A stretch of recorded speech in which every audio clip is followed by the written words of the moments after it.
bonjour à tous. Xin chào tất cả các bạn.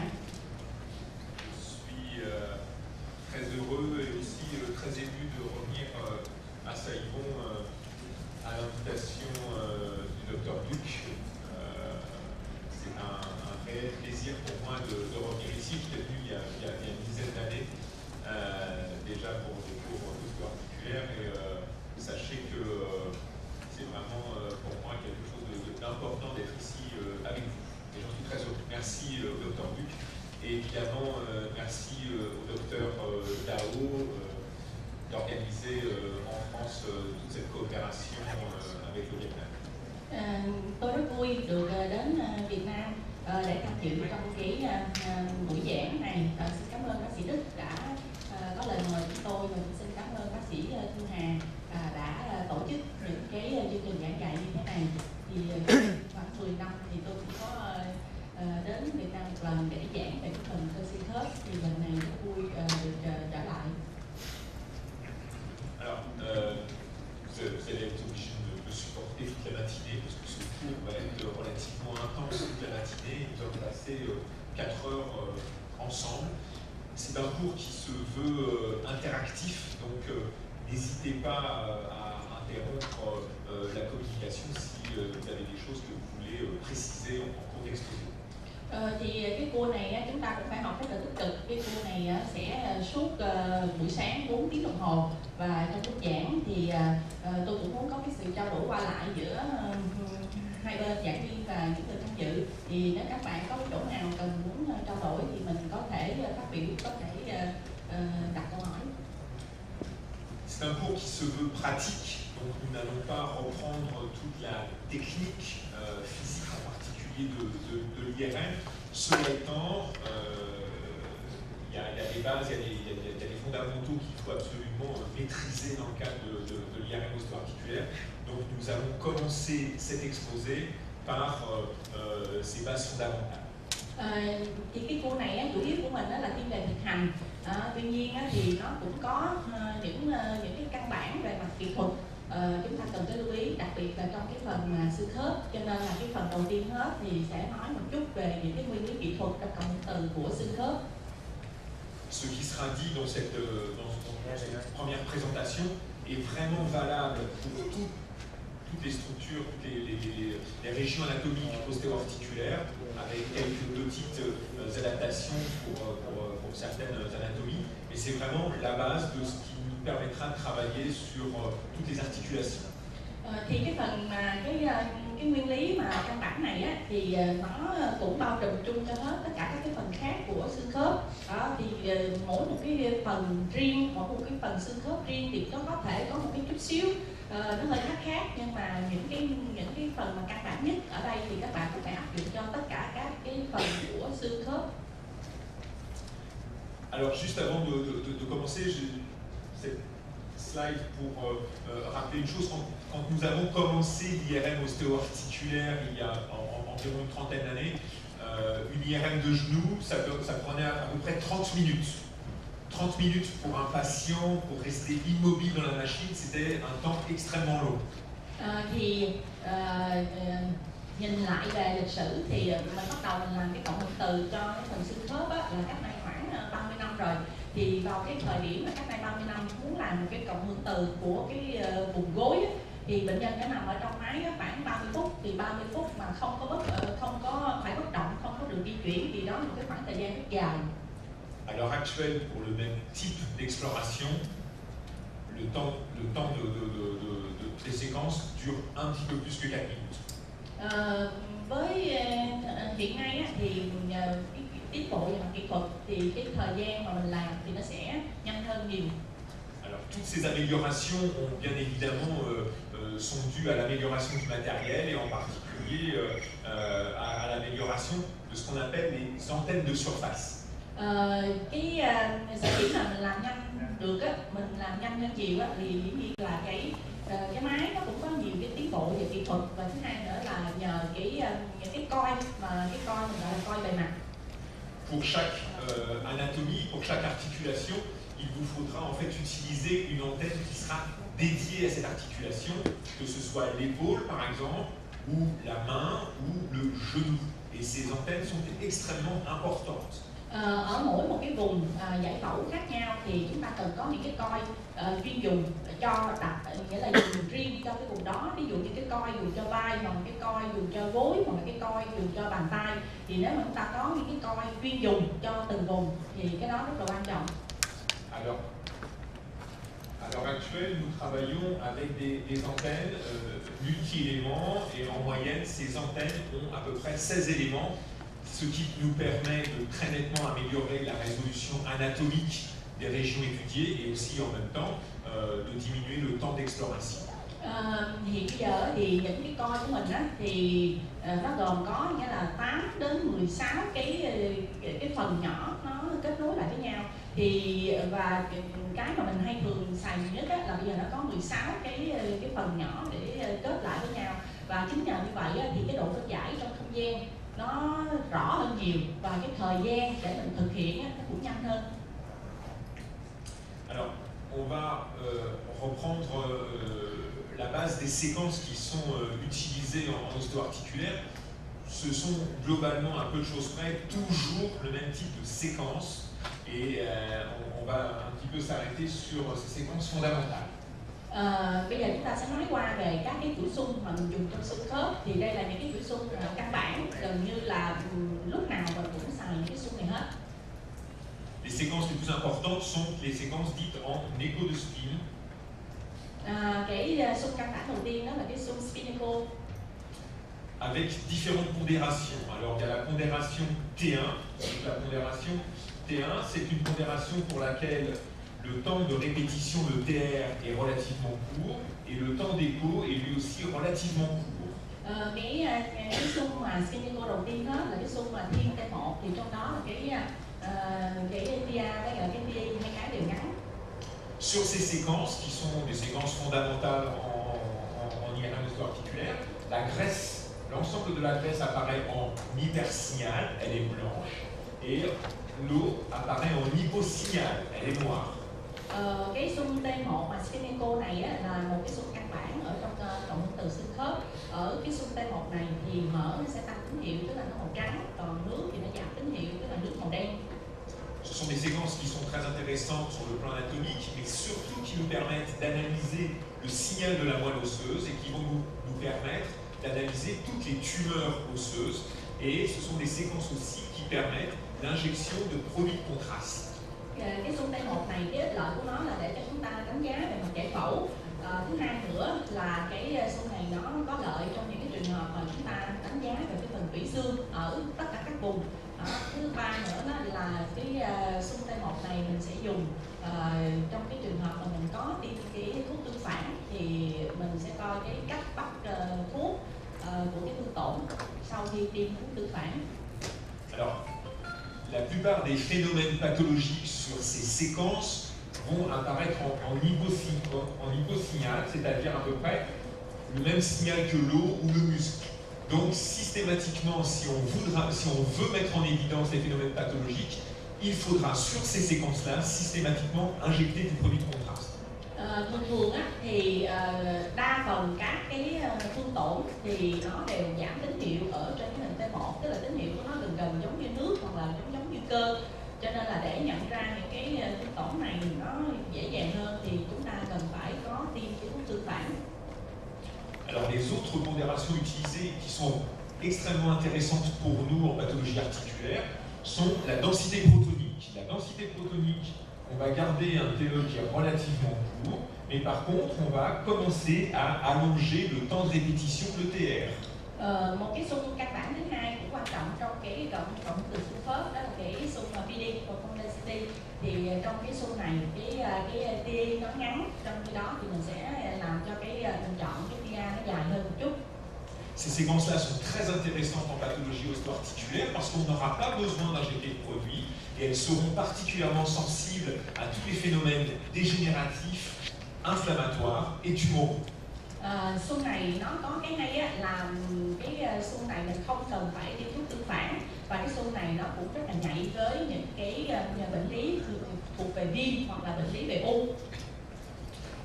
C'est la séquence de référence en pathologie du genou pour mettre en évidence les lésions méniscales. Đây là một cái xung căn bản, cái xung mà để cho mình đánh giá, để cho mình xem xét về cái thương tổn của cái sụn trên của cái gối. Enfin, la dernière pondération qui est très souvent utilisée et que, à titre personnel, moi j'aime beaucoup, c'est ce qu'on appelle la pondération T2. C'est-à-dire que cette fois-ci, on va garder un TR qui est long et on va aussi allonger le temps d'écho.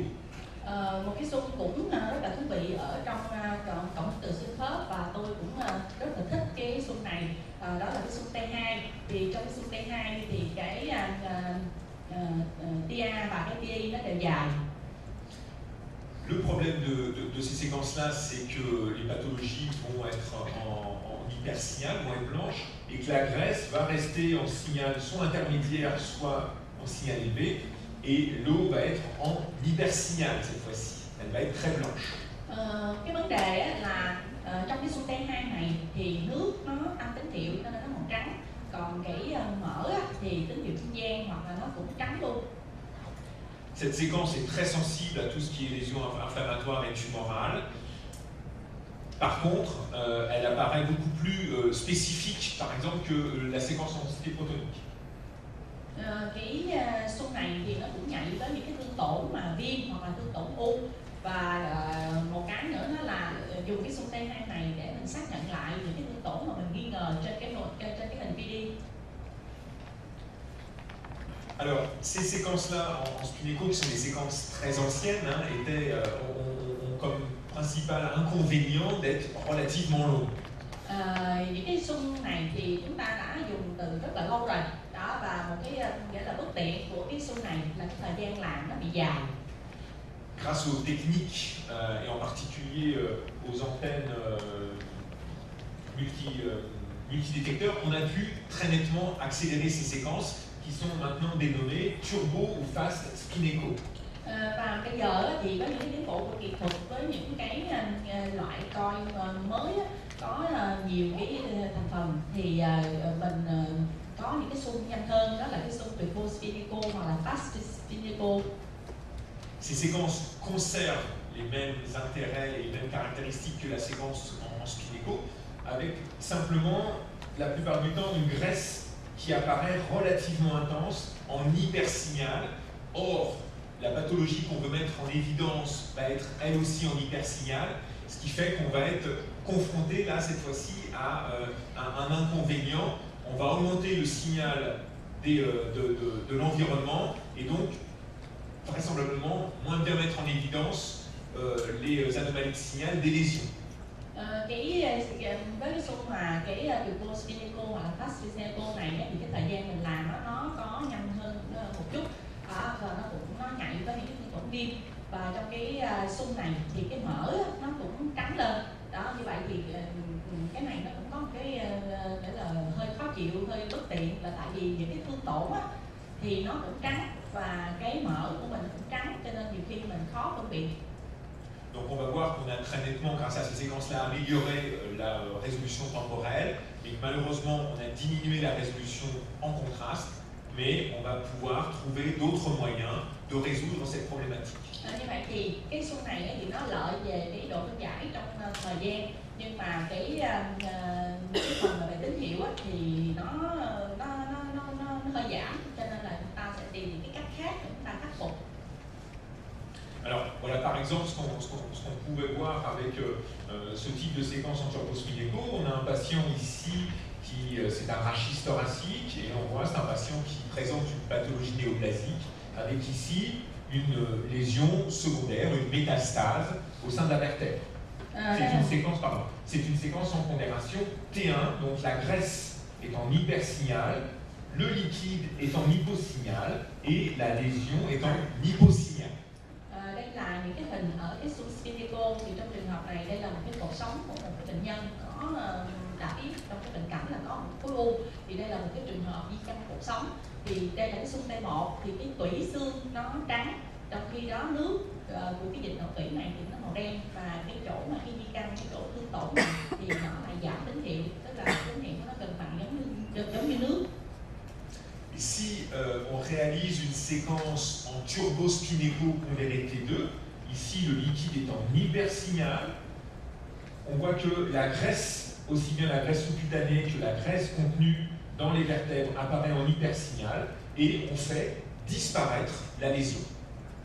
Bây giờ nếu chúng ta làm cái xung mà gọi là turbospinéco mà ở T2 thì chúng ta thấy là đường não tủy nó màu trắng, là nước màu trắng, mỡ ở dưới da màu trắng và mỡ ở trong tủy xương cũng trắng. Đó thì vì những cái đặc điểm mà mỡ nó cũng trắng cho nên là nó làm xóa mất đi cái thương tổn của mình khó có nhận ra được là nó có bất thường, có thương tổn.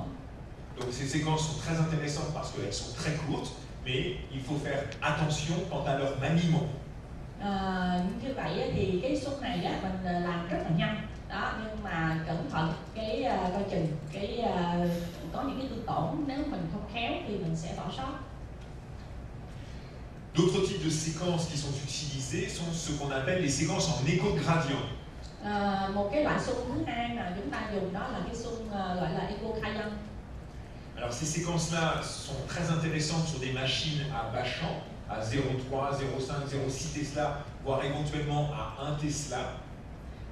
Cái xung mà echocardiogramme này thì nó rất là hay ở những cái máy mà gọi là từ trường thấp khoảng 0,3 đến 0,5, thậm chí là coi như là dưới 1 Tesla.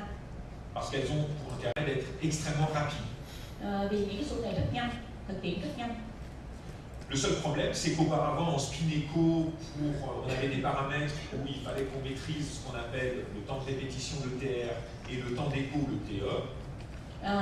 Thì đối với xung này thì chúng ta phải làm chủ, chúng ta phải làm sao đó điều chỉnh được các cái phân số về PR, PE. Là, cette fois-ci, avec l'écho-gradient, on a toujours le TR à maîtriser, toujours le TE, mais en plus, on a ce qu'on appelle l'angle de bascule ou l'angle alpha, qui est un troisième paramètre, ce qui rend cette séquence-là particulièrement difficile à parfaitement maîtriser pour bien connaître la pondération.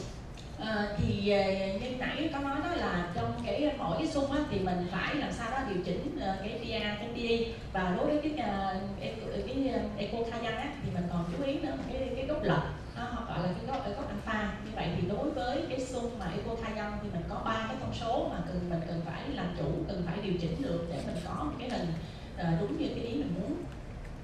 Elle pose ces séquences-là beaucoup de problématiques parce qu'elles sont très sensibles à ce qu'on appelle les inhomogénéités de champ magnétique. Et ça, c'est extrêmement important en pathologie osso-articulaire. En plus, elles sont sensibles au flux et au déplacement liquidien, ce qui va poser des problématiques pour l'exploration du rachis. Et enfin, elles sont sensibles à ce qu'on appelle l'artefact de déplacement chimique, et un artefact tout à fait spécifique à la pathologie osso-articulaire, qu'on appelle l'artefact d'angle magique. Cái xung mà echocardiogramme này á, thì nó có những cái vấn đề mà mình cần phải biết, là cái xung này nó nhạy với những cái vùng mà gọi là cái từ trường nó không có đồng nhất, hoặc là nó nhạy với những cái chất nhạy từ. Thứ hai nữa đó thì cái này nó cũng là một cái vấn đề mà chúng ta cần phải quan tâm khi làm cái động từ mà xương khớp. Thứ hai là cái xung này nó cũng nhạy với cái dòng chảy và nó gây ra những cái gọi là những cái artefact, đặc biệt là khi mình khảo sát cái phần cột sống thì vì có cái dịch não tủy nó lưu thông cho nên là nó có thể gây ra những cái artefact do dòng chảy. Thứ ba nữa là một cái artefact gọi là độ lệch hóa học, nó tạo ra một cái góc gọi là góc ảo, thì đây cũng là một cái đặc điểm rất là riêng trong cái cộng hưởng từ xương khớp. Alors voilà par exemple les problématiques auxquelles on est confronté avec ce type de séquence. Donc ici c'est un patient qui avait bénéficié d'une intervention chirurgicale sur le rachis avec la mise en place de matériel métallique. Et vous voyez que cette séquence en écho de gradient T2 ne vous permet pas du tout d'explorer l'environnement du matériel chirurgical. Si vous voulez bien mieux apprécier ce qui se passe autour du matériel, il faut impérativement réaliser une séquence en turbospinéco qui est beaucoup moins sensible aux inhomogénéités du champ magnétique. Ví dụ như đây là một cái trường hợp một bệnh nhân đã mổ cột sống rồi và đã đặt những cái dụng cụ ở trong dụng cụ bằng kim loại ở trong cái cột sống, thì nếu dùng cái xung T2 echocardiogramme thì các bạn thấy nó sẽ tạo ra những cái xảo ảnh, những cái artefact và mình không có thể đọc được cái gì ở trong cái này hết. Đó, trong cái trường hợp này á, bắt buộc các bạn phải làm cái xung turbospinéco T2 đó, thì mình vẫn còn thấy được những cái cấu trúc ở xung quanh những cái phần mà của kim loại. Đó, nghĩa là đặc điểm của cái hình mà T2 Fukaya là nó rất nhạy với cái chuyện mà từ trường không có đồng nhất. Ce sont toutefois des séquences qui sont intéressantes si on veut faire des acquisitions extrêmement rapides et qui nous permettent en particulier d'analyser la dynamique de rehaussement des phénomènes tumoraux lorsqu'on injecte du produit de contraste ou par exemple des synovites dans la polyarthrite rhumatoïde. Cái xu này nó khi mình thực hiện cái thời gian rất là ngắn, mình làm rất là nhanh, cho nên là nó rất là có ích lợi trong cái trường hợp mà mình tiêm cái thuốc tương phản mà mình muốn khảo sát động, tức là khảo sát động học của bắt thuốc tương phản. Đó, ví dụ như trong những cái đặc biệt là trong những cái bệnh lý mà về viêm hoặc là những bệnh lý về u, mình muốn khảo sát cái phần động học của thuốc tương phản thì mình sẽ dùng cái xu T2 Fukaya này. Alors voilà par exemple un exemple sur un pied où on a cette séquence qui est réalisée avant injection, donc c'est une séquence où on reconnaît ici les métatarsiens. C'est pas une très belle image parce que cette image est acquise en seulement 1 seconde. Simplement, elle va nous permettre de analyser la cinétique de rehaussement. On voit ici un produit de contraste qui a été injecté et qui va opacifier ici cette petite artère. Et vous voyez qu'on avait ici une plage en hyposignal. Et rapidement, cette plage va se rehausser quasiment dans le même temps artériel. Et sur un temps un peu plus tardif, on va avoir une prise de contraste extrêmement intense, ce qui nous permet de caractériser la vascularisation des lésions. Đây là cái trường hợp mà chụp cái hình ở cái phần bàn chân, thì các bạn thấy là cái độ phân giải của cái hình ở đây nó không có được đẹp lắm, tại vì cái hình này làm chỉ có 1 giây thôi. Tuy nhiên cái mình quan tâm trong đây là cái phần động học của cái thuốc tương phản. Thì ví dụ như trong cái trường hợp này thì đây là một cái mạch máu và ở đây là mình có một cái thương tổn. Thì sau khi mình tiêm cái thuốc tương phản thì mình thấy rất là nhanh, có một cái động mạch nhỏ, nó bắt thuốc ở đây và cái thương tổn nó cũng bắt thuốc, và sau đó thì cái thuốc ở trong cái động mạch, còn cái thương tổn thì cái thuốc bắt rất là nhiều. Như vậy thì mình có thể nói rằng là cái thương tổn này được có rất nhiều mạch máu nuôi. Alors, ce que je vais dire là est valable pour toutes les structures anatomiques qu'on va étudier au cours de ces 2 jours. Ce sont les fondamentaux de l'interprétation. Bây giờ nói về lý giải các cái hình ảnh để mình có thể đọc cái kết quả đó, thì những cái điều mà tôi trình bày ở đây thì nó đúng hết cho tất cả các cái cấu trúc giải phẫu của cái phần xương khớp mà chúng ta sẽ bàn tới trong 2 ngày, hôm nay và ngày mai. Thì đây là những cái khái niệm căn bản nhất.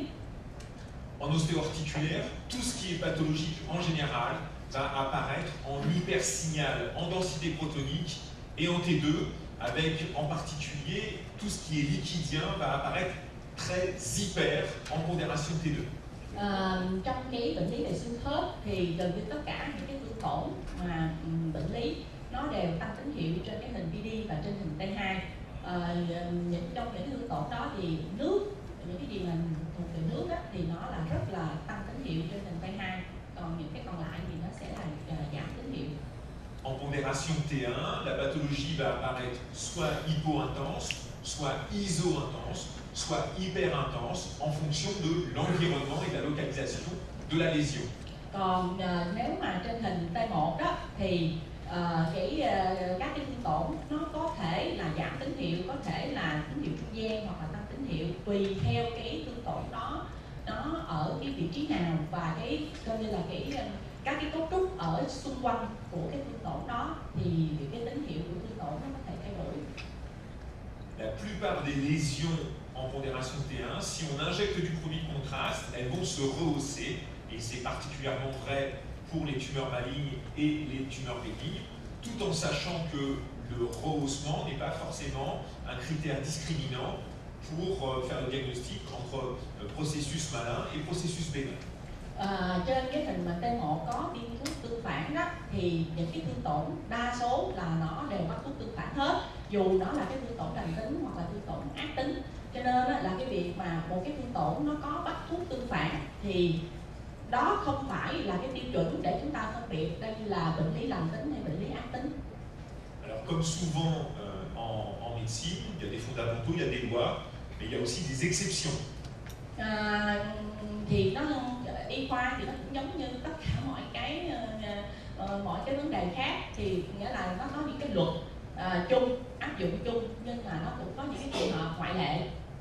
En particulier, toutes les structures qui sont particulièrement riches en calcium vont apparaître en hyposignal T1 et en hyposignal T2. Tất cả những cái cấu trúc mà có nhiều canxi thì sẽ giảm tín hiệu trên T1 và giảm tín hiệu trên T2. Le sang, et en particulier du fait de la méthémoglobine, va apparaître de signal variable en pondération T1 et T2 et au cours du temps. Máu thì trong đó nó có cái méthémoglobine, thì tín hiệu của nó sẽ thay đổi trên hình T1 và trên hình T2 tùy theo cái thời gian mà xuất hiện cái máu đó. Le fer, tout ce qui est extrêmement riche en fer, c'est-à-dire toutes les pathologies du type hémochromatose ou par exemple en pathologie osteoarticulaire, la synovie pilonodulaire, le fer va apparaître en hyposignal T1 et hyposignal T2, ce qui est assez spécifique. Những cái thương tổn mà nó có chứa nhiều sắt, ví dụ như những cái trường hợp mà bệnh ứ sắt hoặc là cái viêm màng hoặc dịch thể long nốt thì sẽ là giảm tín hiệu trên hình T1 và giảm tín hiệu trên hình T2. Enfin, il faut savoir que la fibrose, qui est un phénomène que l'on rencontre couramment pour les pathologies osteoarticulaires, en ce qui concerne les cicatrices, les traumatismes, en ce qui concerne ce qu'on appelle les masses résiduelles, notamment dans la tumeur traitée, ou ce qui concerne les tumeurs desmoïdes, cette fibrose, elle va apparaître soit hypo, soit iso-intense en T1, soit hypo-intense en T2, et elle peut se rehausser au début et progressivement prendre de moins en moins de contraste au cours du temps. Những cái thương tổn mà mình gọi là những cái thương tổn sơ hóa, có thể là một cái sẹo sau chấn thương hoặc là một cái thương tổn của lympho sau khi điều trị còn sót lại, hoặc là những cái gọi là u bì, thì sẽ là giảm tín hiệu hoặc là tín hiệu trung gian trên hình T1, giảm tín hiệu trên hình T2. Và cái bắt thuốc tương phản thì nó có bắt thuốc ở cái giai đoạn đầu, hoặc là cái về sau thì nó có bắt thuốc vừa phải thôi. Si vous avez bien assimilé tout ça, si vous avez bien compris tout ça, ces fondamentaux d'interprétation et puis les bases des séquences auparavant, le cours est terminé. Nếu như mà các bạn nắm được những cái mà tôi vừa mới trình bày, tức là ví dụ như là cái thương tổn nào thì cái tín hiệu của nó ra làm sao như tôi vừa mới trình bày đây, và mấy cái slide trước mà tôi nói về đặc điểm của các cái loại xung, thì như vậy là các bạn có thể đọc được kết quả của tất cả các cái thương tổn rồi, và cái bài của mình kết thúc. Cảm ơn. En fait, c'est beaucoup plus subtil que ça. Alors, vous avez vu qu'on avait ces séquences qui sont très intéressantes, qui nous ont permis d'accélérer en fait les temps d'acquisition, qui sont ces séquences en turbospinéco. Mais le problème de la séquence en turbospinéco, donc comme on le disait, elle va augmenter le signal de la graisse. Or, la graisse dans l'environnement osteoarticulaire, c'est un élément anatomique extrêmement important. Như nãy chúng ta có biết rồi á, thì những cái xung mà turbospinéco á là những cái xung mà mình thực hiện, mình làm rất là nhanh. Tuy nhiên là nó có một cái điểm yếu á, là nó làm tăng tín hiệu của cái mỡ hơn nữa, cho nên là cái mỡ á, nó lại rất là trắng. Đó, mà mỡ ở trong cái xương khớp là một cái vấn đề rất là quan trọng. Pour surseoir en fait à cet inconvénient, on a mis en place des séquences qui sont dites en suppression de graisse. Donc cet hypersignal de la graisse, on va l'éteindre et faire en sorte que la graisse apparaisse noire en hyposignal sur les séquences. Như vậy thì để khắc phục cái gọi là cái điểm mà bất tiện của cái xung turbospinéco này, thì người ta sẽ tạo ra những cái xung mà làm sao đó để cho cái tín hiệu của mỡ mình không có còn thấy nữa, tức là những cái xung mà mình gọi là xung xóa mỡ. Thì với những cái xung xóa mỡ như vậy thì mỡ nó sẽ có tín hiệu, nó sẽ giảm tín hiệu, còn lại những cái mà bệnh lý thì nó vẫn tăng tín hiệu. Et ce procédé va donc nous permettre de récupérer un formidable rapport contraste des images et donc d'améliorer très nettement la détection des lésions. Như vậy thì những cái xung này khi mà mình sử dụng những cái xung mà xóa mỡ này á, thì nó rất là tuyệt, tại vì mình rất là dễ dàng để phát hiện những cái thương tổn, lúc đó những cái thương tổn nó sẽ tăng tín hiệu. Il y a différentes techniques d'imagerie en suppression de graisse, avec en particulier des séquences en inversion récupération, les séquences STIR. Có nhiều cái loại xung để xóa mỡ. Thì cái xung đầu tiên đó là cái xung steer. Thì cái xung này là cái nguyên lý của nó là có cái gọi là trong cái tạo xung thì có cái hồi phục và đảo ngược. Les séquences en saturation sélective en fréquence de la graisse, et puis les séquences en phase hors phase, les excitations sélectives de l'eau, et enfin les séquences qui sont actuellement le plus utilisées, en particulier les séquences dites Dixon. Những cái kỹ thuật khác là ví dụ mình gọi là cái xóa mỡ, gọi là nghĩa là bảo hòa chọn lọc theo cái tần số, hoặc là cái loại mà mình gọi là cái đồng pha và bốn pha, in phase, out phase, hoặc là một cái kỹ thuật khác nữa là kích thích chọn lọc của cái phân tử nước. Còn cái xung mà hiện bây giờ mình xài nhiều nhất và người ta rất là chuộng đó là cái xung Dixon. Alors voilà l'intérêt par exemple de ce type de séquence-là. On a ici une séquence T1 avec une masse qui est en hypersignal, en signal qui est tout à fait identique ici à celui de la graisse sous-cutanée ou de la graisse intra-osseuse. Et ici on a une séquence d'extinction de graisse où on éteint le signal de la graisse sous-cutanée, le signal de la graisse intra-osseuse et le signal de cette formation lipomateuse. Donc on peut caractériser par exemple avec ce type de séquence certains types de lésions.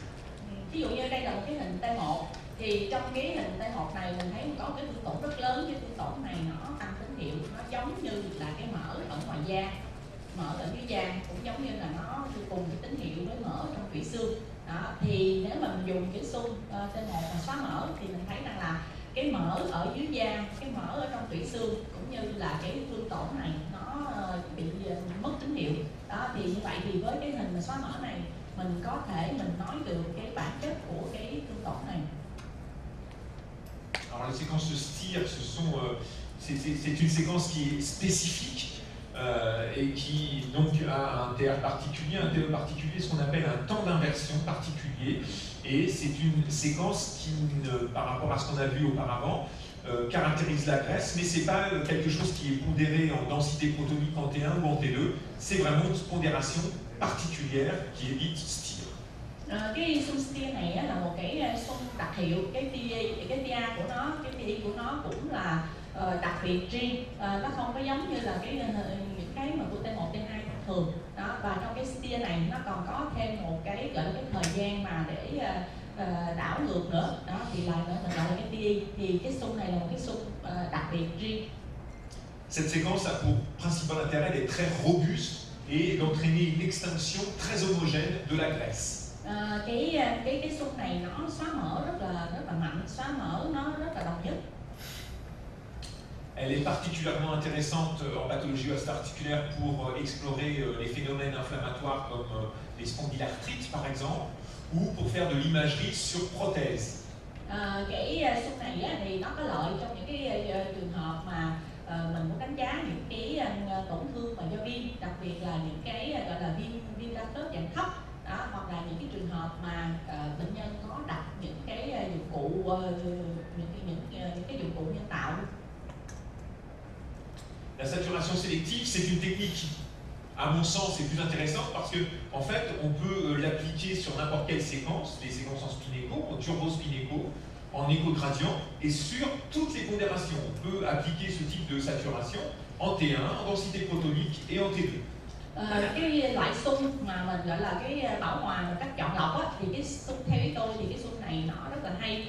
Tại vì cái kỹ thuật này mình có thể dùng cho spineco, turbospineco, echocardiogram, cũng như là mình có thể dùng ở cho cái hình T1 hoặc là hình PD hoặc là hình T2 đều có thể áp dụng cái kỹ thuật này được. Ces séquences sont particulièrement sensibles donc tout ce qui est phénomène inflammatoire ou tumoral et elles vont permettre d'analyser le rehaussement des lésions après injection de gadolinium.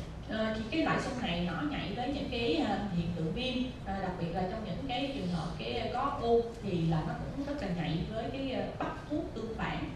Le problème de ces séquences-là, c'est que l'extinction de graisse dépend de la qualité du champ magnétique et de l'homogénéité du champ magnétique. Cái vấn đề là trong cái xung này thì cái này nó có liên quan tới cái tính cái sự đồng nhất của cái từ trường ở trong cái vùng khảo sát. Et vous voyez en particulier que quand le champ magnétique n'est pas parfaitement homogène pour de multiples raisons, on peut obtenir sur ce genou une extinction de graisse ici qui est relativement satisfaisante, avec une graisse qui est très en niveau signal, mais que de l'autre côté, par contre, l'extinction de graisse est totalement inhomogène et que la graisse reste ici en hypersignal. Ce qui fait que cette séquence, cette image est difficilement interprétable. Ví dụ như đây là cái trường hợp người ta dùng cái xung xóa mỡ mà chọn lọc đó ở trong cái vùng gối, thì nếu như mà cái từ trường nó không đồng nhất thì các bạn thấy ví dụ như trong cái phía bên này cái mỡ nó được xóa sạch thì cái tín hiệu nó còn lại nó màu đen. Tuy nhiên cái phần phía bên này thì nó xóa không có sạch, mình vẫn còn thấy mỡ ở đây, thì như vậy nó làm cho mình rất là khó khăn, không biết là trong đây là mỡ bình thường hay là có tương tổn ở bên trong. Đó, như vậy thì nếu mà cái từ trường không đồng nhất thì cái xung này có khi nó không tốt. Alors, il y a des techniques de séquence qui sont maintenant beaucoup plus utilisées, comme par exemple l'excitation sélective de l'eau, qui est une séquence d'extinction de graisse qui est beaucoup plus robuste, qui permet l'analyse des rehaussements après injection de gadolinium, et ça fait partie des séquences qui sont incluses dans ce qu'on appelle les séquences Dixon. Bây giờ thì mình còn có cái kỹ thuật mà gọi là kỹ thuật kích thích chọn lọc các phân tử nước, thì đó là một cái kỹ thuật mà nó rất là mạnh đó, thì cái kỹ thuật này mình sẽ bây giờ người ta xài rất là nhiều, thì nó có cái tên là Dixon đó, chủ yếu là mình để đánh giá cái phần có bắt hút tương phản. Vous voyez ce que ça donne par exemple sur une cheville où on a une extinction de graisse qui est tout à fait ici satisfaisante, aussi bien dans l'os que dans les tissus sous-cutanés.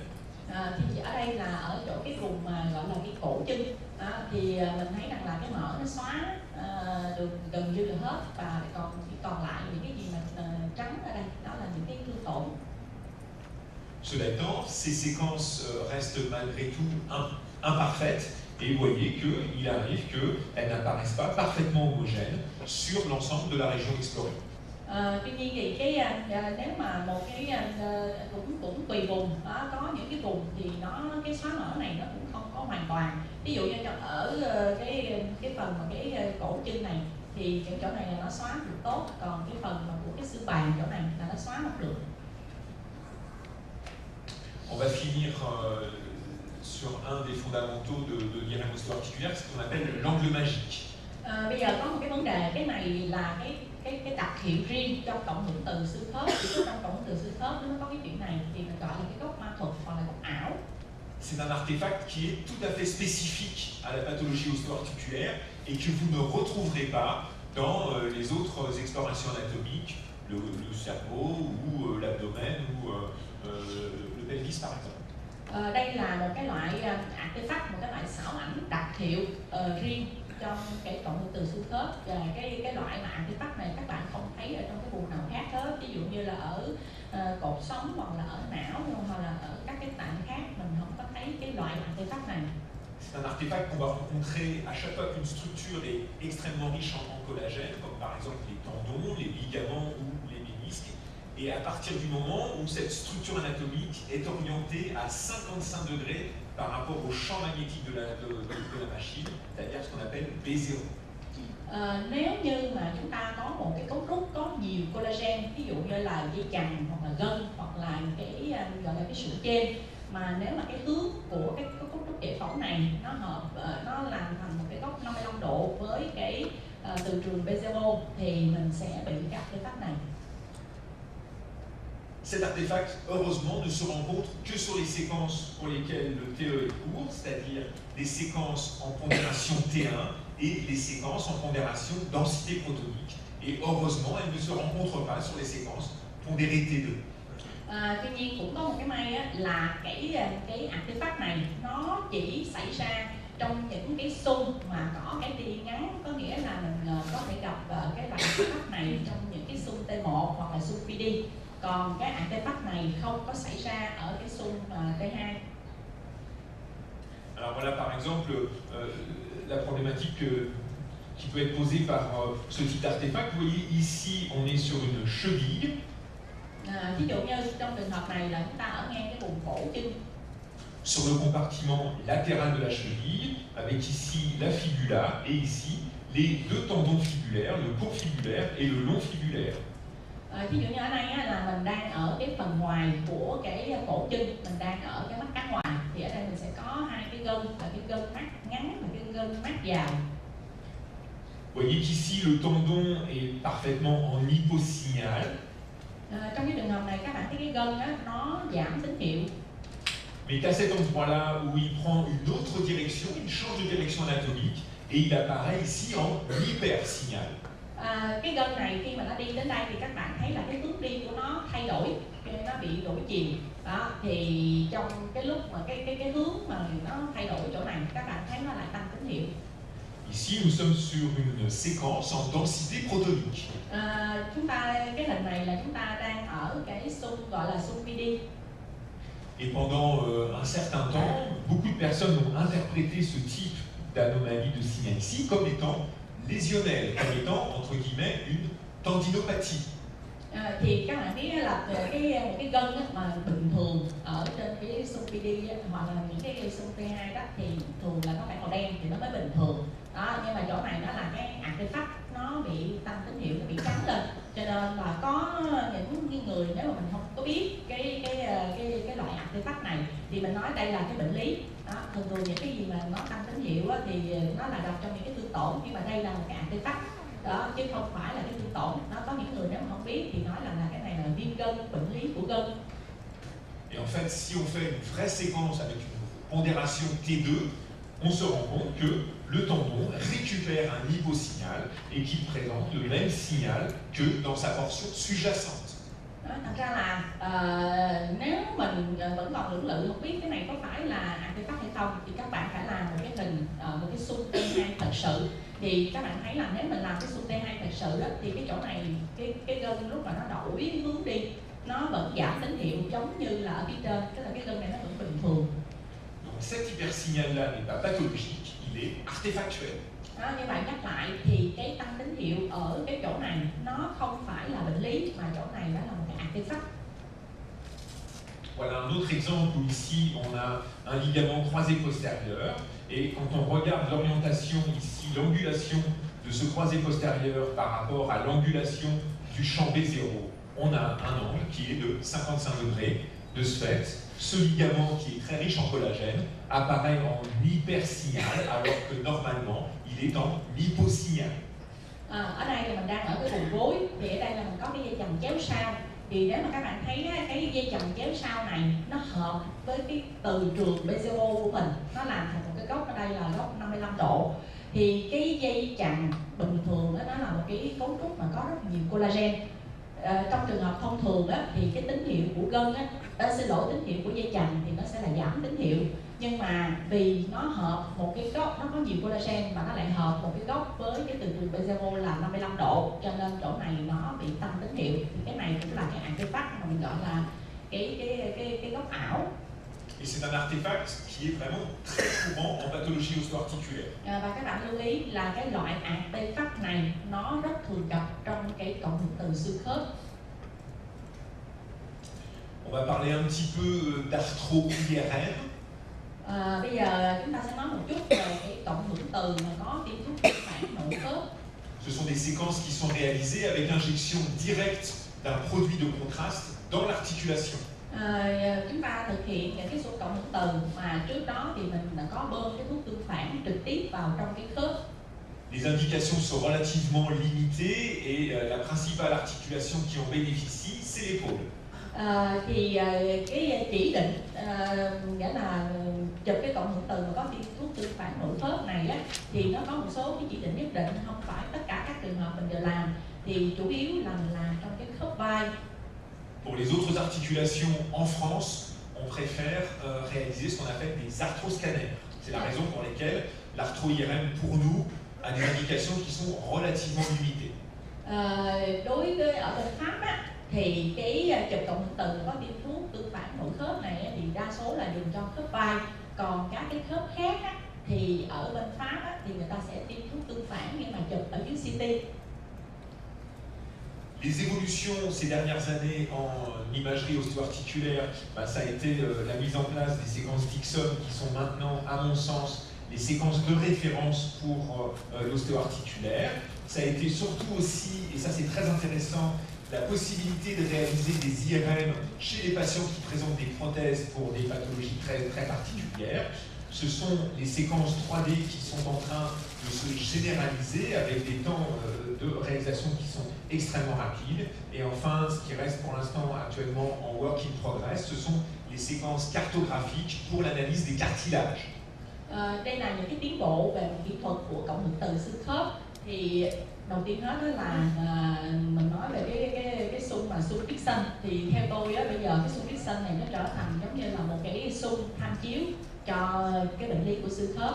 Thứ hai nữa là có những cái xung để áp dụng cho những cái bệnh nhân mà có những cái vật liệu, những cái dụng cụ để trong cái xương khớp. Thứ ba nữa là những cái xung mà từ Costinico T2 3D hiện giờ nó thực hiện độ khoảng 4 phút. Và thứ ba nữa là có những cái xung mình gọi là vẽ cái bản đồ, chủ yếu là để đánh giá về cái sụn khớp. Alors les séquences Dixon sont particulièrement intéressantes parce qu'elles vont nous permettre en une seule séquence d'avoir l'image habituelle d'imagerie en phase, mais aussi d'avoir l'imagerie avec saturation de la graisse, qui est une séquence en water et en excitation d'eau, et puis aussi d'avoir les séquences en opposition de phase et en excitation de graisse. Tout ça dans le même temps, et un temps qui est quasiment équivalent aux séquences habituellement réalisées. Cái xung Dixon này nó rất là hay, tại vì chỉ có một lần làm thôi, nhưng mà nó sẽ cho mình ra 4 cái hình ảnh khác nhau. Một cái hình ảnh là mình gọi là đồng pha, một cái hình ảnh là chỉ là nước, mà một cái hình ảnh là ngược pha, đối pha, và một cái hình ảnh là mở. Và cái thời gian thực hiện thì nó cũng bằng như những cái xung khác thôi. Et le gros intérêt de ces séquences, c'est qu'elles peuvent être appliquées sur des séquences dites en échogradient ou en turbospinico et en pondération T1, densité protonique ou T2. Cái hay nữa đó là cái kỹ thuật Dixon này mình cũng có thể dùng cho cái xung mà echocardiogram hoặc là turbospinico đều được, cũng có thể dùng cho xung PD cũng được, dùng cho xung T2 cũng được. Alors voilà par exemple ce qu'on peut obtenir avec une seule séquence, où on a ici l'imagerie classique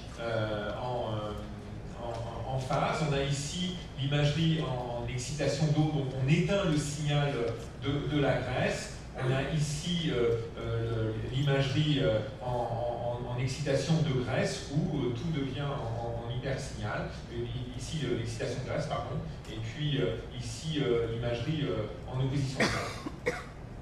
Ví dụ như ở đây nhé, cùng một lần làm trong cùng một cái xung, một thời điểm, nhưng mà mình ra được 4 cái hình khác nhau. Hình này mình gọi là cái hình mà in phase đồng pha. Hình này thì mình là những cái tín hiệu của mỡ thì không thấy. Hình này là chủ yếu là nước. Hình này là cái hình đối pha oppo phase, và còn cái hình này là cái hình mỡ. Un autre exemple où ici on a donc l'imagerie classique in phase, l'imagerie avec extinction du signal de la graisse, ici l'imagerie out phase et ici l'imagerie en extinction d'eau, donc en graisse. Thì ví dụ như ở đây là một cái hình mà in phase, cái hình này là cái hình out phase. Cái hình này thì là cái hình mình vẫn thấy mỡ, tức là cái hình bỏ nước đi, còn cái hình này là hình xóa mỡ. Alors, voilà pour ce qu'on peut réaliser maintenant avec l'IRM sur les prothèses. Et vous voyez ici, on a une prothèse de hanche et qu'il est tout à fait possible d'explorer l'environnement très au contact de la prothèse sur des séquences qui sont adaptées, qui sont plus longues que les séquences classiques, mais qui nous permettent vraiment d'explorer l'environnement des prothèses, ce qui auparavant était totalement impossible.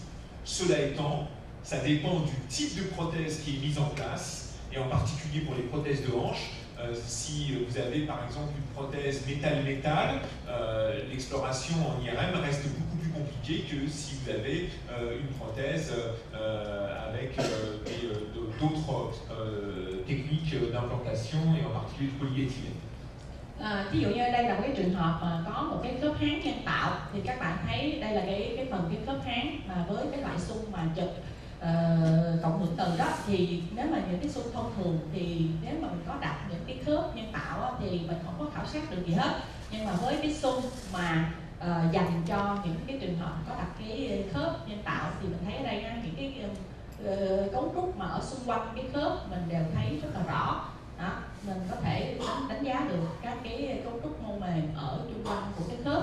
Đó, tuy nhiên thì cũng phải nói rằng là trong ví dụ như trong cái khớp háng nhân tạo này thì tùy theo cái cấu trúc của cái khớp này thì cái hình nó cũng có thể ít nhiều nó tốt.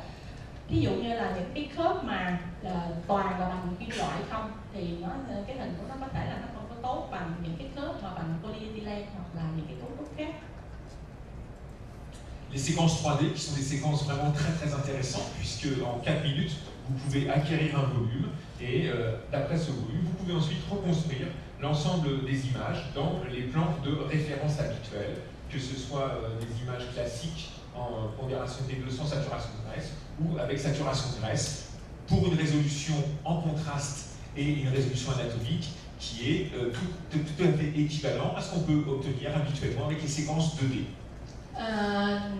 Những cái xung mà mình gọi là xung 3D á, thì nó rất là thú vị, tại vì trong một cái khoảng thời gian mình sẽ làm được một cái khối thể tích, rồi sau đó mình sẽ tái tạo lại theo những cái mặt phẳng khác nhau mà tùy theo mình mong muốn. Đó, và mình có thể làm ở những cái hình mà không có xóa mở hoặc là những hình mà có xóa mở.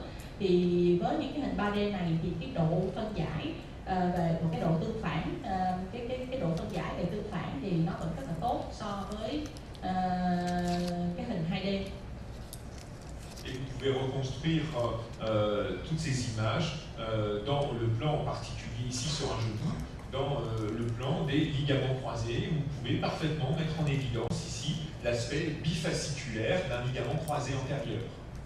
Thì với cái hình 3D rồi sau này mình tái tạo lại thì mình có thể tái tạo lại theo cái mặt phẳng mình mong muốn. Ví dụ như trong cái trường hợp này là cái dây chằng chéo trước đó, thì mình hoàn toàn mình có thể mình đi được cái theo cái hướng của cái dây chằng chéo trước. Donc ces séquences sont particulièrement intéressantes. Par exemple ici dans ce patient qui avait une lésion du croisé antérieur, pour mettre par exemple en évidence ici ce faisceau ligamentaire qui avait totalement basculé en avant de l'articulation. Ví dụ như trong trường hợp này để đánh giá cái dây chằng chéo trước thì mình sẽ tái tạo lại theo cái trục của cái dây chằng chéo trước. Thì ở đây mình nghĩa là mình thấy được, mình phát hiện được một cái phần của cái dây chằng nó bật ra phía trước. Vous voyez parfaitement ici sur une séquence 3D par exemple ici une fracture de fatigue du plateau tibial. Một cái trường hợp này mình cũng dùng cái hình 3D và các bạn thấy ở đây mình thấy cái gãy, mình gọi là gãy mệt, gãy mỏi. Đó, thì thấy rất rõ cái đường gãy. Les séquences de cartographie, on ne va pas insister dessus, ça permet d'analyser le cartilage. Một cái tiến bộ nữa đó là vẽ cái bản đồ, thì trong trường hợp đó để mình đánh giá cái phần sụn của cái khớp.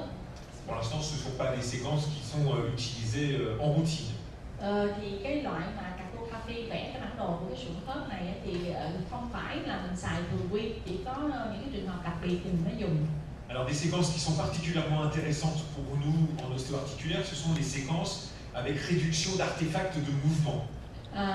Đối với cộng hưởng từ xương khớp thì chúng tôi cũng quan tâm tới cái loại xung mà mình gọi là để làm giảm cái artefact mà do cử động. Le positionnement souvent des patients est particulièrement délicat, notamment si vous voulez explorer le poignet, la main ou le coude, voire même l'épaule. Thì mình sẽ sử dụng cái kỹ thuật này, kỹ thuật gọi là giảm cái artefact do cử động. Khi mình ví dụ như mình khảo sát ở cái bàn tay hoặc là ở khuỷu hoặc là thậm chí ở khớp vai, mình cũng có thể sử dụng cái này được. Tại vì lúc mà mình đặt cái tư thế để mình chụp, rất nhiều cái bệnh nhân ở trong cái tư thế nó không có thuận lợi, người ta khó chịu, người ta sẽ cử động thì nó sẽ gây ra artefact, thì mình sẽ dùng cái kỹ thuật này để mình làm giảm những cái artefact đó. Ainsi, le patient risque de bouger et le risque, c'est que la séquence soit ininterprétable. Tại vì nếu mà bệnh nhân mà cử động thì cái hình nó bị artefact thì mình không thể nào đọc được cái hình hết. Donc en faisant une acquisition un petit peu différente du plan de Fourier avec une acquisition circulaire, on arrive à quasiment faire disparaître complètement ces artefacts de mouvement tout en conservant la pondération qu'on souhaite réaliser. Thì với cái kỹ thuật này đó thì người ta lấy cái hình mà theo cái vòng, theo cái hướng vòng ở nhiều hướng khác nhau theo cái vòng thì mình có thể khắc phục được. Alors ce sont des techniques qu'on peut utiliser comme ici par exemple pour l'exploration abdominale. Vous voyez qu'ici on a une séquence habituelle pondérée T2 où on a des artefacts respiratoires malgré pourtant la compensation respiratoire, et on a aussi des artefacts liés à l'aorte abdominale. Et vous voyez que si vous appliquez ce type de séquence avec suppression des artefacts, le foie est parfaitement net, les lésions apparaissent parfaitement nettes, et on supprime dans le même temps les artefacts de l'aorte. Thì cái loại mà xung mà để giảm bớt những cái artefact do tự động đó mình cũng có thể dùng trong những cái vùng khác. Ví dụ như trong trường hợp này là mình chụp cái phần bụng, cái phần gan, thì mặc dù là có dùng các cái kỹ thuật mà gọi là để bù lại những cái cử động hô hấp, nhưng mà ở đây mình vẫn thấy những cái artefact do cái thở. Thứ hai nữa là cái artefact do cái nhịp đập của cái động mạch trụ. Đó thì nếu mà áp dụng cái kỹ thuật mà làm giảm cái cử động thì ví dụ như trong trường hợp này thì cái gan, cái ranh giới của nó mình sẽ thấy rất là rõ, còn không có còn thấy cái artefact do cái nhịp đập của cái động mạch trụ. En osteo-articulaire, voilà par exemple un patient pour une exploration d'un poignet, vous voyez qu'il y a des petits artefacts ici qui étaient liés au mouvement du patient, et que grâce à ces séquences de suppression d'artefacts, on récupère une anatomie parfaitement nette. Trong trường hợp này mình khảo sát cái phần cổ tay, thì cái cổ tay này là mình thấy những cái artefact nhỏ nhỏ ở đây là do cái tay của bệnh nhân không có hoàn toàn yên, và nếu như mà mình sử dụng cái xung mà có kèm cái kỹ thuật mà xóa những cái artefact do tự động thì các bạn thấy không có còn thấy artefact nữa, và mình khảo sát những cái cấu trúc giải phẫu ở cổ tay rất là rõ. La même chose ici pour ce genou, on a une image qui est très discrètement floue à cet endroit-là. Ici, on avait des artefacts qui étaient liés aux structures vasculaires poplitées, et en mettant une technique d'artefact, de suppression d'artefacts de mouvement, on récupère des images qui sont nettement plus fines et sans cet artefact de mouvement. Ví dụ như trong cái trường hợp này ở cái vùng đầu gối thì mình vẫn thấy có những cái artefact nhỏ nhỏ ở đây. Thứ hai nữa là những cái artefact do các cái động mạch ở vùng khoeo. Đó, thì nếu áp dụng cái kỹ thuật mà loại bỏ những cái artefact do tự động thì các bạn thấy không có còn thấy artefact nữa, và các cái cấu trúc giải phẫu mình thấy là những cái phần tinh, nghĩa là cái phần tinh tế của nó mình cũng rất là rõ, cái hình rất là mịn.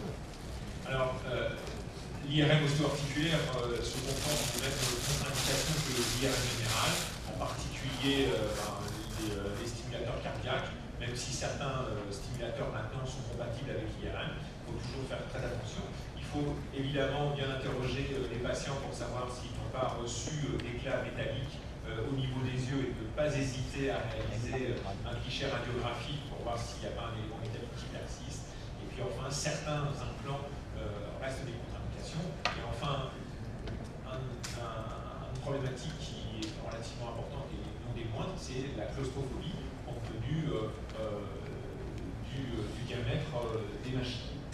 Nói về các cái chống chỉ định của cộng hưởng từ xương khớp thì khi mình thực hiện cái cộng hưởng từ xương khớp thì nó cũng phải chú ý các cái chống chỉ định như là mình thực hiện các cái cộng hưởng từ khác. Ví dụ như là bệnh nhân có những cái máy mà gọi là kích thích tim, những cái máy tạo nhiệt chẳng hạn. Đó, là hiện bây giờ mình đã có những cái máy tạo nhiệt mà có thể vào trong cái phòng cộng hưởng từ được. Tuy nhiên các bạn phải hết sức là lưu ý, mình phải hỏi người bệnh hoặc là phải lấy ý kiến của bác sĩ tim mạch mới được. Thứ hai nữa là phải lưu ý là có thể bệnh nhân có những cái dị vật bằng kim loại nhỏ, những cái mảnh kim loại nhỏ ở trong mắt. Đó, thì cái đó cũng nguy hiểm, mình cần phải biết. Hoặc là bệnh nhân có đặt một số những cái dụng cụ về tai hoặc là trong mắt hoặc là về tim mạch khác, mình cũng phải hết sức cẩn thận. Và sau cùng nữa thì có những cái người gọi là sợ cái khoảng kính thì cũng không thể chụp cộng hưởng từ được. Pour conclure, un dernier cas ici, on a donc un rachis, donc avec une séquence en turbospinico T1, donc la graisse est en hypersignal et le liquide est en hyposignal. Et on a la séquence classique réalisée après en turbospinico T2. Ça, c'est la base de l'exploration du rachis. Thì để kết luận thì mình xin nhắc lại một chút, thì đối với cái phần cột sống thì mình có hai cái xương căn bản là cái glucosinico ở T1 và glucosinico ở T2. Thì trên cái hình T1 thì cái mỡ ở trong cái tuyệt xương này nó màu trắng, giống như mô mỡ ở dưới da, còn nước đó thì màu đen, còn bên hình T2 thì nước nó màu trắng. Cette patiente présentait des douleurs lombaires et quand on regarde ce type de séquence-là, il n'y a pas de saturation de graisse qui a été utilisée et honnêtement, on ne voit pas grand-chose sur ces deux séquences. Bệnh nhân này thì trên lâm sàng là bệnh nhân bị đau lưng. Nếu mà mình chỉ dùng hai cái xu này thôi, hình T1 với hình T2 mà không có xóa mỡ như thế này, thì thành thật mà nói, nếu mà nhìn hai cái hình này thì mình không có phát hiện thấy cái bất thường chỗ nào cả. Ça, ce sont deux types de séquences. Ce sont des séquences qui sont habituellement réalisées chez les gens pour lesquels on recherche par exemple une hernie discale. Thì hai cái xung này trên thực tế là chúng ta dùng rất là nhiều. Ví dụ như nếu mình nghĩ bệnh nhân bị một cái thoát vị địa đệm chẳng hạn, thì mình làm hai cái xung này. Et en fait, si on applique des techniques de saturation de graisse, on se rend compte que on fait apparaître ici effectivement ces lésions ici avec une spondylite. Vous voyez que en pondération T2 avec saturation du signal de la graisse, cette vertèbre est globalement en hypersignal. Cette vertèbre présente un hypersignal antérieur. Et si on utilise une séquence pondérée T1 avec saturation de graisse et injection gadolinium, on se rend compte qu'on a un rehaussement des lésions. Ceci pour vous rappeler que il faut vraiment utiliser les séquences en turbospinéco qui nous permettent de gagner du temps, certes, mais ne pas oublier que si vous voulez parfaitement analyser la pathologie osseuse, il faut systématiquement adjoindre à ces séquences une saturation de graisse. Tuy nhiên, nếu như mà chúng ta sử dụng cái hình mà turbospinéco mà có xóa mỡ, thì các bạn sẽ thấy là phần lớn của cái thân sống này nó tăng tín hiệu, và phần trước của cái thân sống ở phía trên này nó cũng tăng tín hiệu. Và sau đó thì người ta thấy là nó có bất thường ở đây, cho nên người ta tiếp tục làm cái hình turbospinéco T1 có xóa mỡ và có tiêm gadolinium, thì mình thấy lại, mình khẳng định lại một lần nữa là cái thương tổn của gần hết cái thân sống này và cái phần trước của cái thân sống này. Đó, điều này để nhắc cho các bạn rằng là trong cái cộng hưởng từ xương khớp thì các bạn dùng cái hình mà turbospinéco, dùng cái xung turbospinéco, các bạn lợi được thời gian. Tuy nhiên nếu như mà mình không có xóa mỡ thì mình sẽ bỏ sót một số thương tổn, cho nên là nhớ dùng cái hình turbospinéco để mình lợi được thời gian. Tuy nhiên phải làm thêm cái phần xóa mỡ để mình có thể đánh giá được cái thương tổn ở trong cái xương, trong cái tủy xương. Voilà, et pour terminer, plus si affinités, sont des références bibliographiques pour approfondir un petit peu l'IRM ostéo-articulaire. Et à titre personnel, je vous recommande cet ouvrage-là, qui va bientôt être traduit en vietnamien grâce aux efforts du Dr Duc et qui vous permettra d'avoir accès à toute cette référence et en même temps toutes les autres techniques d'IRM, le crâne, le rachis et puis toute pathologie abdominale et vasculaire. Thì đây là những cái tài liệu để các bạn có thể tham khảo thêm. Trong đó thì tôi xin nói một chút xíu về cái tài liệu mà đầu tiên này. Thì cái tài liệu này thì sắp sửa được có cái phiên bản bằng tiếng Việt bác sĩ Đức. Đó thì trong cái cuốn sách này, cộng hưởng từ trong cái thực hành lâm sàng, thì ngoài cái phần mà xương khớp, các bạn còn có thể xem cộng hưởng từ của các cái bộ phận khác của cơ thể, và trong đó nó cũng nói nhiều về cái chi tiết kỹ thuật cũng như là về bệnh lý của các cái vùng khác nhau. Voilà, c'est terminé pour cet aspect technique. C'est un petit peu long, mais c'est des fondamentaux qui sont vraiment importants, parce que si vous maîtrisez parfaitement toutes ces données d'un point de vue technique concernant la réalisation des séquences et puis la sémiologie fondamentale osso-articulaire, il vous suffira d'appliquer toutes ces connaissances sur les différentes articulations pour faire les diagnostics. Donc c'est vraiment la base qui est vraiment importante à maîtriser pour faire de l'IRM ostéo-articulaire. Thì cái phần mà cộng hưởng từ mà những cái nguyên lý căn bản về xương khớp này nó hơi dài, nhưng mà đây là những cái khái niệm rất là căn bản, rất là quan trọng. Nếu mà nãy giờ các bạn nắm bắt được những cái nội dung ở trong cái phần này, các bạn hoàn toàn có thể áp dụng được cho các cái vùng xương khớp khác nhau. Và mình có thể hiểu được là khi nào dùng cái loại xương nào và cái đặc điểm bệnh lý hoặc là đặc điểm giải phẫu thông thường về cái tín hiệu thông thường của các cái cấu trúc, thì cái bài này mình có thể áp dụng được cho tất cả các cái vùng xương khớp khác. Voilà, si vous avez des questions ou si vous voulez qu'on précise des choses sur le plan technique, on peut déjà voir ça avant de commencer vraiment la mise en route de ce cours sur les différentes pathologies articulaires. Trước khi mà đi qua các cái vùng khác á, thì các bạn có thể đặt câu hỏi, các bạn có thể hoặc là các bạn muốn hiểu rõ thêm về cái kỹ thuật hay là một cái đặc điểm nào nữa khác á, thì các bạn có thể hỏi.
vâng, thứ nhất là mình biết là có nhiều cái kỹ thuật sống mới, nhưng mà đối với một trường hợp cụ thể như mà mình vào làm thì đầu tiên là con là mình chọn cái nào thì có tốt hơn, ví dụ mình chọn là Asset hay là mình chọn là Steer hay là mình chọn Vision.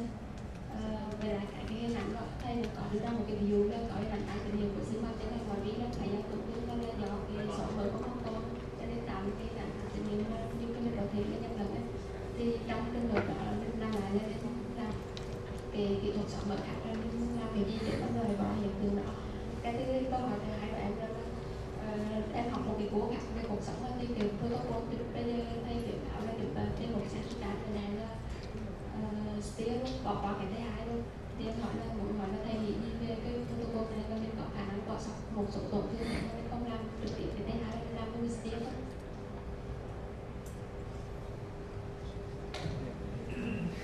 Il y a plusieurs techniques pour saturation de graisse. Donc, quelle technique on utilise, ça dépend de la région ou c'est comment. Alors, actuellement, avec la diffusion maintenant des séquences Dixon, honnêtement, à titre personnel, je n'utilise plus que cette technique-là parce que ça permet vraiment d'avoir l'imagerie sans saturation et avec saturation dans le même temps d'acquisition que n'importe quelle séquence. Donc je pense que ces séquences-là maintenant vont devenir les séquences les plus importantes pour la saturation de graisse. Theo ý kiến của tôi á, thì hiện bây giờ là với cái xung Dixon á, thì tôi là coi như tôi sẽ luôn luôn chọn cái xung Dixon là cái đầu tiên. Tại vì trong cùng một cái lần làm mình vừa có được cái hình không xóa mỡ mà mình vừa có được cái hình xóa mỡ. Như vậy thì mình lợi được cái thời gian mình biết cái chỗ nào là mỡ, cái chỗ nào không là mỡ. Từ qua câu 2. Robert, tu utilises... Alors ça dépend un petit peu des anatomies. Parfois les séquences Dixon ou suivant les constructeurs qui ont des noms différents suivant les constructeurs, idéal sont des très très bonnes séquences. Elles sont un petit peu plus longues chez certains constructeurs. Et aussi avec une résolution spatiale qui est un petit peu plus faible, à 1.5 Tesla, 4.3 Tesla. Donc ça dépend un petit peu de la machine dont on dispose. Mais pour certaines anatomies, on va continuer à faire des séquences T2 avec saturation de graisse, différentes techniques de saturation de graisse. Pour le rachis, on utilise plutôt des séquences Dixon. Mais là encore, il y a des choses qui ont été validées pour certaines maladies avec des séquences qui ne sont pas les séquences Dixon. Par exemple, pour ce qui est des rhumatismes inflammatoires, la spondylarthrite ankylosante, des séquences qui sont validées, qui sont sensibles pour la détection des lésions inflammatoires, ce ne sont pas les séquences Dixon, ça va sûrement venir, mais pour l'instant c'est la séquence TIR.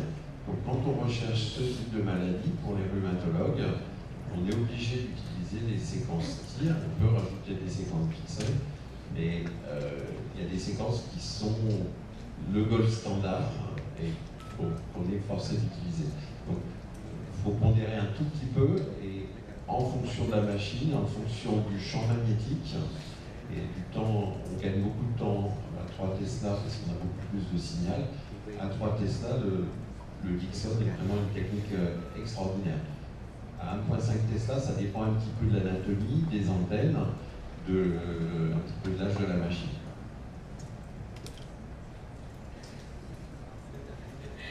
Thì cái hình Dixon á thì đúng là nó có nhiều cái lợi như vậy, nhưng mà nó cũng có cái là cái thời gian nó làm nó hơi bị dài một chút. Đó, cái thứ hai nữa là nó cũng tùy theo hãng. Đó, có mỗi hãng thì nó có thể có cái tên khác nhau. Đó, rồi cái tùy theo cái vùng đó, cái thời gian mình làm á. Thì đối với cái máy mà 3 Tesla thì cái thời gian nó có thể nó ngắn, nhưng mà đối với cái máy mà 1.5 á thì có thể cái thời gian nó dài. Tiếp theo nữa đó thì cũng tùy cái vùng cơ thể. Có những cái vùng thì bây giờ mình vẫn xài những cái xung thông thường, hoặc mình xài cái T2 mà xóa mở, hoặc là ví dụ như ở cột sống thì mình mình ngoài cái pixel này mình vẫn có thể tiếp tục xài cái hình steer.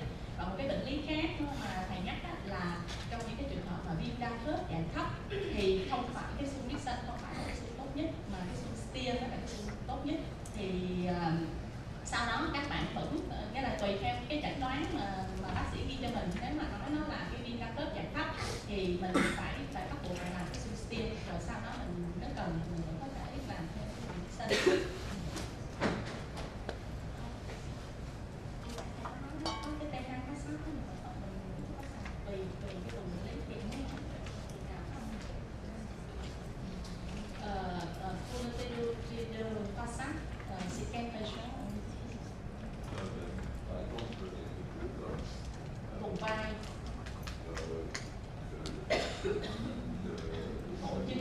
Cổ chân, đầu gối đều có thể. Si on a une machine intéressante et un champ Nếu mà các bạn, tại vì nhiều khi đâu phải ai cũng có cái máy mới, nếu mình có một cái máy mà đời mới, thế hệ mới, cái từ trường cao 3 Tesla thì mình xài cái pixel nó lợi hơn. Après, actuellement, les séquences 3D ne sont pas, on n'a pas de pixel 3D en fait pour l'instant. Donc là-dessus, on va utiliser vraiment la façade, la saturation de graisse classique, par exemple. Và một cái nữa đó là cái pixel này không có 3D. Muốn làm cái hình, mình muốn làm cái xung 3D thì phải xài cái façade thông thường. La désinfection, parce que elle participe un cours et qu'un docteur qui dit pour le rachis, on fait sagittal P1 et steer sans les deux par an. Est-ce que c'est possible? Est-ce que est-ce qu'il y a une inconvénient? Non. Ça peut. Alors, le T2 classique sans saturation de graisse, on peut s'en passer. On peut faire simplement un T1 et un steer, mais il ne faut pas oublier le T1 pour le rachis, parce que sinon on va rater beaucoup de choses. Mình hoàn toàn mình có thể làm cái hình T1 sagittal rồi mình làm cái hình steer sagittal, không cần làm cái hình T2 cũng được, nhưng mà cái hình T1 bắt buộc phải làm, nếu mình không làm cái hình T1 mình sẽ bỏ sót nhiều chi tổn.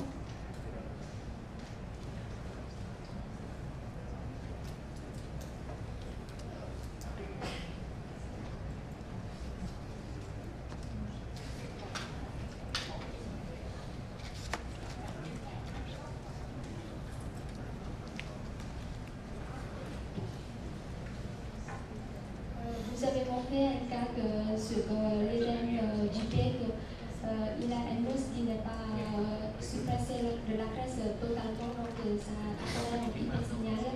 Et j'ai tombé des cas comme ça et j'ai vraiment dit c'est une lésion, c'est vraiment une lésion ou c'est une artefact dû à la suppression de la graisse incomplète. Donc dans ce cas-là, on va repérer une autre technique de suppression de la graisse. Et quelle technique c'est mieux en ce cas-là? Alors, la séquence la plus robuste pour étendre la graisse, c'est la séquence steer. Celle-ci, elle est vraiment très robuste la plupart. C'est exceptionnel qu'une séquence steer soit ratée. Là, c'est vraiment, l'extinction de graisse, elle est vraiment très importante. Mais les séquences Dixon, justement, maintenant, elles sont très intéressantes pour ça, parce qu'elles sont aussi très robustes. Một cái xung mà xóa mỡ rất là mạnh và xóa mỡ đồng nhất đó là cái xung steer, rất là hiếm khi mà trên cái xung steer mà nó không có xóa hết. Đó là cái xung steer là cái xung xóa mỡ mạnh nhất. Bây giờ cái xung Dixon cũng là một cái xung mà xóa mỡ mạnh. Alors le problème par exemple sur l'image que je vous ai montrée, c'est d'un genou. Le problème c'est que le steer sur le genou, c'est vrai que l'extinction de graisse va être très bonne, mais c'est pas du tout la technique indiquée pour rechercher par exemple des lésions méniscales. Donc voilà, c'est toujours la même chose, c'est un compromis qu'il faut faire entre ce qu'on recherche et puis la machine dont on dispose et puis les séquences qu'on veut réaliser. Thì nãy tôi có cho các bạn xem một cái hình mà ở cái vùng đầu gối mà nó xóa mỡ không có sạch, thì ít khi mà mình dùng cái xung stia ở cái vùng đầu gối, tại vì thường thường á là mình nếu mình muốn coi là mình coi cái phần cái sụn trên thì mình không có dùng cái xương này. Thành ra là tùy theo cái cấu trúc mình muốn coi, tùy theo cái bệnh lý mình muốn coi mà mình sẽ chọn cái xương nào. Dạ, anh chị mình còn câu hỏi nữa không?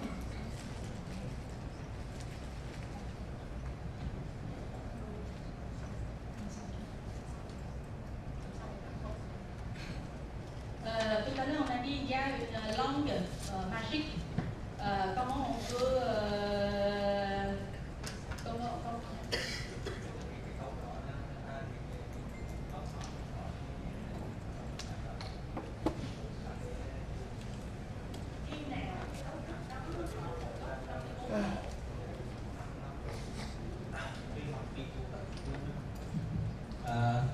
thầy có nói về cái gốc ma thuộc thì thầy nói là nó chỉ xảy ra trong cái thời gian T ngắn T ngắn thì trong T1 với là PD, nhưng mà thì trong T2 thì khắc phục được, nhưng mà về mặt kỹ thuật trước khi mà có thể là trên T1 PD mà mình có thể thay đổi cái gốc để mình khắc phục được cái artifact đó được không?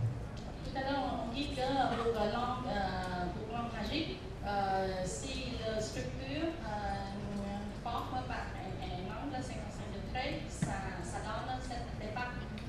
Et on voit sur les séquences avec un petit cours.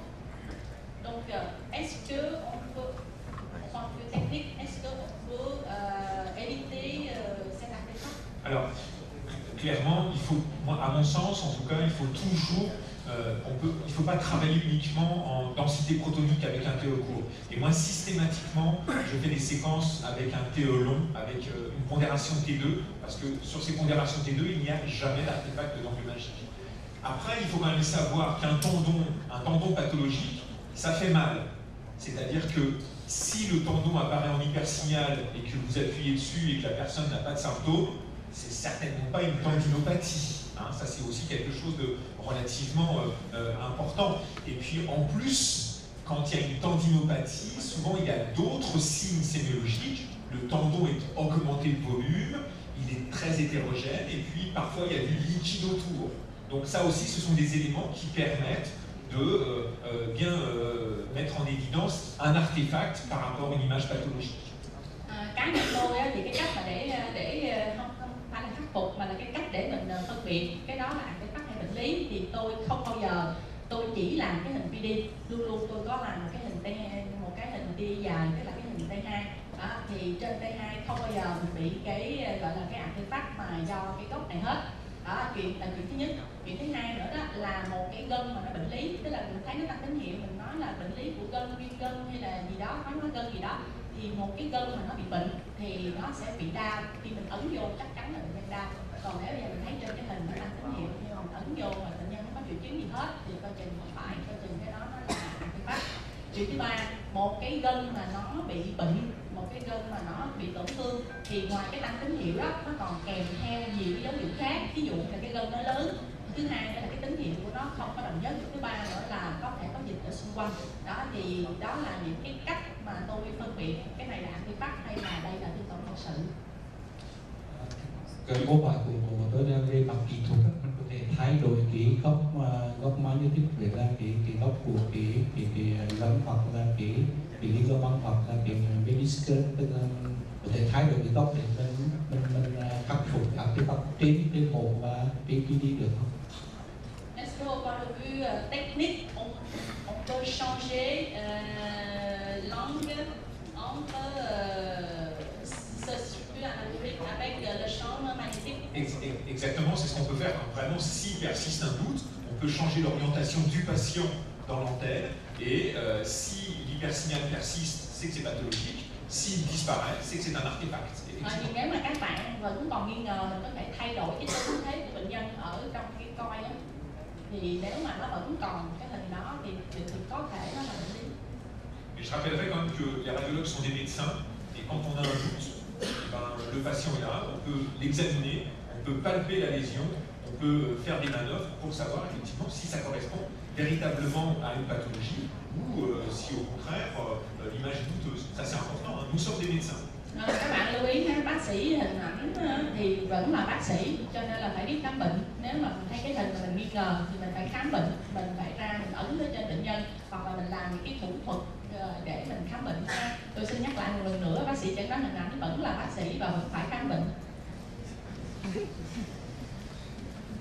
Pour renforcer ce que vient de dire le docteur Montazel, en pathologie osto-articulaire, si on ne voit pas les patients, on est beaucoup moins efficace, moins efficient que si on voit les patients.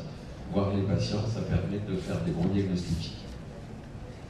Để nghĩa là nói nhấn mạnh thêm những cái gì mà bác sĩ Montazel vừa nói, trong cộng hưởng từ xương khớp, nếu mà các bạn có nhìn bệnh nhân thì các bạn chẩn đoán của các bạn tốt hơn nhiều. Còn nếu mà các bạn mà không có thấy bệnh nhân, không có biết bị bệnh gì, cũng không ra dò bệnh nhân thì cái chẩn đoán của mình nó không có hiệu quả.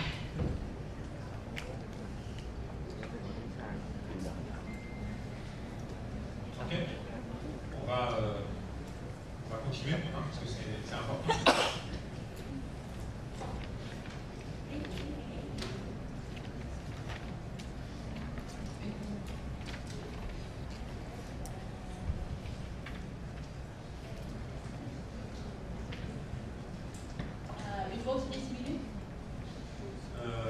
C'est pas raisonnable.